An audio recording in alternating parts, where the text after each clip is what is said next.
Good morning, students. Today we are going to start a new chapter. Before we start, I will ask a few questions. What is the boy doing in the first image? He is pulling a log of wood. What is he doing in the second image? The boy is hitting the ball with his bat. You can find a girl in the third image. What is she doing? She is shopping and she is trying to keep her things in the trolley cart and pushing it. In the last image, what are the children doing? They are fighting, or you can even say they are pushing each other. Now, this push or a pull, in science we term it as force. A push or a pull, we call it as a force. Now here, let us see a few more examples. If you have a book placed on a table and you are asked to move it, what will you do? If you want it towards you, you have to pull. If you want it away from you, you will push. If you are asked for opening a door or shutting the door, what will you do? To open a door, you pull it. But to close the door, you shut the door.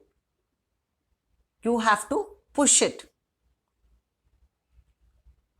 Consider drawing a bucket of water from a well. How will you do it? First, we lower the bucket into the water and then we try to lift the bucket up by pulling it. By pulling the rope, we try to lift the bucket of water.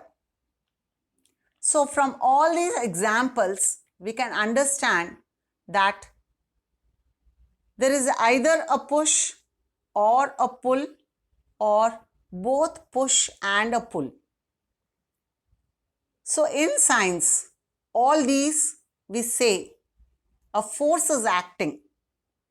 So a force comes into play when there is a push or a pull.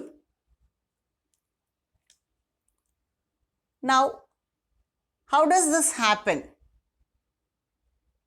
How does a push or a pull act on the object? Now let us see a few more images here. You can find a red car. This car is not able to start on its own. Someone has to push it. So will the car start when the man just stands behind it or when he pushes it? The car will move only when he pushes it. Look at the next two situations. There are two girls who are trying to push each other while the other two girls are playing. These girls who are playing look as though they are pulling each other. Now, in the last figure, it is very clearly shown that the boy is pulling the cow.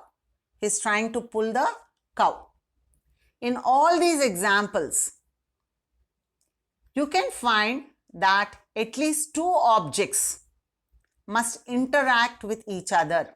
There should be some interaction between the two objects to result in a push or a pull. So we can say that a force is always due to an interaction. Now, let us see what will happen to the object when more than one force is acting on it. Now you can find two boys moving a heavy box in the same direction in the first figure and in the opposite direction in the second figure. In the first case, how many forces are acting? Two forces are acting because there are two boys who are trying to push the box. Are the forces acting on the object in the same direction? Yes, because both the boys are standing on the same side and they are trying to push it. So whenever two or more forces are acting on the object in the same direction, then we calculate the total force, which is also known as net force, by adding the two forces. The total force is known as net force, and in this case, the two forces are acting in the same direction. So we will add the two forces to get the net force. When the forces are acting in the opposite direction, like that in the second figure, then the net force is obtained by subtracting the two forces. We will subtract the two forces. Let us see how to calculate the net force. You can see two arrow marks which indicate that there are two forces acting on an object. The two forces are 5 Newton and 10 Newton. What is Newton? It is the unit for measuring force.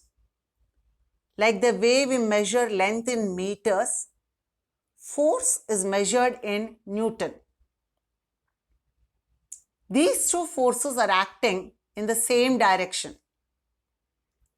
We can know about this by seeing the arrow head. The arrow head will give the direction in which the force is acting.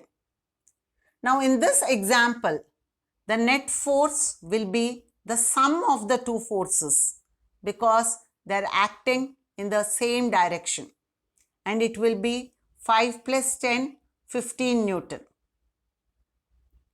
In which direction will the object move? It will move in the same direction as that of the two forces. Now let us see how the net force will be when the forces are acting in opposite directions. I think all of you know the game tug of war. Now in this game, if the two forces acting in the opposite direction are equal, that is, both the teams are exerting an equal force on the rope, then the rope will not move. The teams will remain in their position. When you subtract two equal forces, because both the teams are exerting equal forces, but they are exerting in opposite direction. So when you are subtracting two equal forces which are acting in the opposite direction, the net force is 0. Such forces are called as balanced forces. You can see both the teams are exerting the same force of 300 Newton. So the balanced force, the net balanced force will be 0 because both are equal, and when you subtract, we will get 0 Newton. Now, if the two teams are not exerting equal forces on the rope, then the rope will move towards the direction of the team which applies a greater force. Even here, the net force is obtained by subtracting the two forces.